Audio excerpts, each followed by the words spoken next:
কবি বলছেন ভক্তি প্রাণ ভরে ভক্তবৎসল ভগবান তাকে ডাকলে পাওয়া যায়।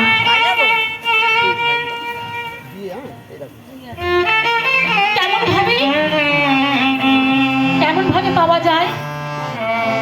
ভগবান ভক্তের ডাকে আকুল স্বরে ডাকলে তিনি থাকতে পারেন না। আমার হিয়ার মাঝে লুকিয়েছিলে